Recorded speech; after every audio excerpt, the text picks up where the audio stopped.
Hey there, this is Katherine Cartwright. Welcome. I am working with a set from LDRS today. I picked this up. We had a great craft day last week or so ago, and I got this set, and I just can't wait to use it.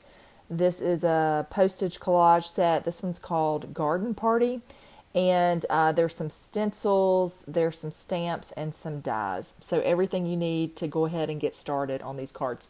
So you get 3 stencils that are really nice, and they layer together beautifully. I'll show you that. They've got kind of some outlines of the previous image that you stenciled, so you're able to line it up really well, which I love that feature from their stencils. And then there's this beautiful stamp set. They've done some previous ones on HSN that are collage as well, and they coordinate. The dies will coordinate with this as well. So lots of fun to be had. And this die set is a little bit different than the previous ones that they've released. It has this scallop frame on the outside, which I am in love with. I love scallops. I have so many scallop products, and yet I always get more.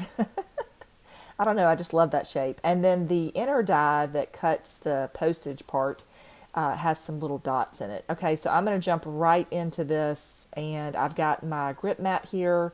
On my glass mat, I'm going to use this to hold down my paper. I'm using Bristol Smooth cardstock, which is what I prefer when I'm doing ink blending. And I'm going to get my stencil in position, and I'm just kind of eyeballing it, seeing where I think it's going to fit in here. And then when I'm happy with it, I'm going to press it down, and it will stick to my mat. Okay, and I can go ahead and get ink blending.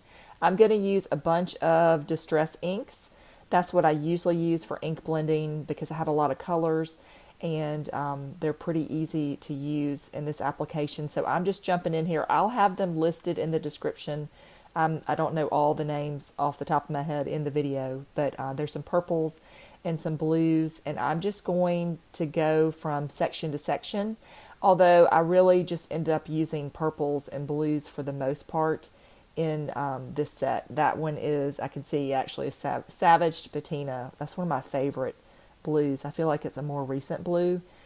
Very pretty. But I'm just going to kind of go between the layers, the sections, and then make my color choices. But I'm not thinking about it too much. I knew I kind of wanted to do a cooler palette here in this card. And I'm going to show you a second card in a minute, a little bit later, that I'm going to finish off camera with different colors, just to show you it really is such a versatile set.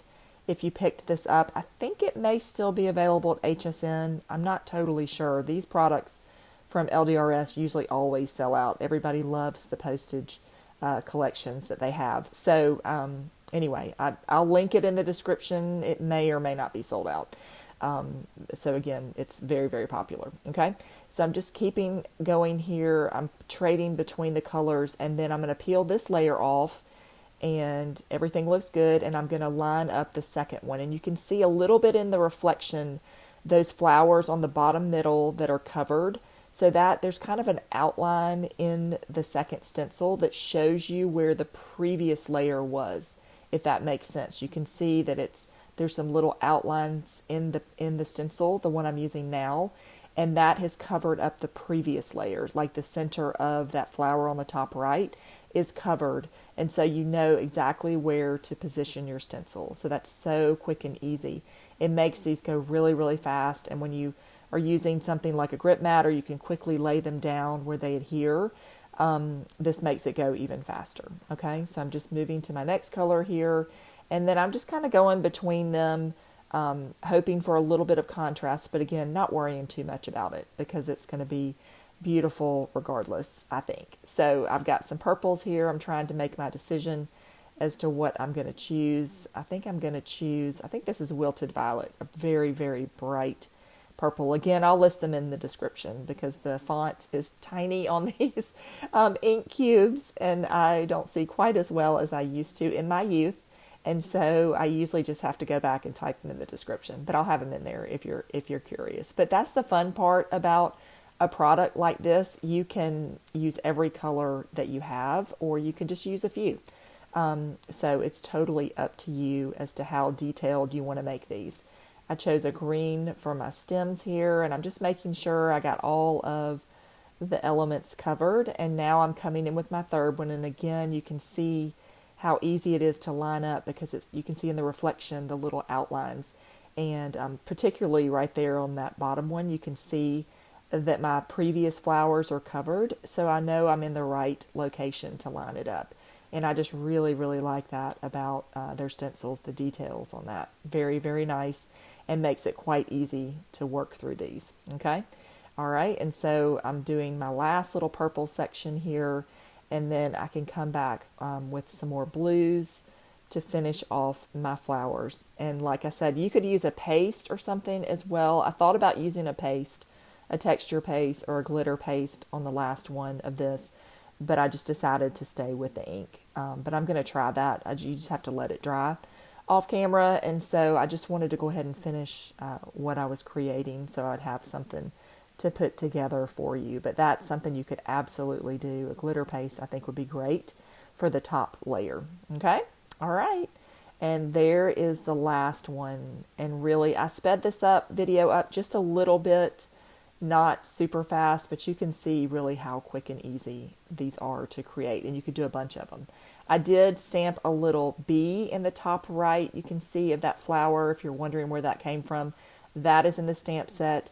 And then on the stamp sets, I stamped on 3 different color pieces of paper. I stamped black ink on white, blue ink on white, and blue ink on blue cardstock. So you can see I have a lot, and then I did a bunch of die cutting. So I have a whole assortment of these little sayings, and this one is a little postage stamp shape. You belong among the wildflowers, and then life is better in the garden. So lots of beautiful sentiments here.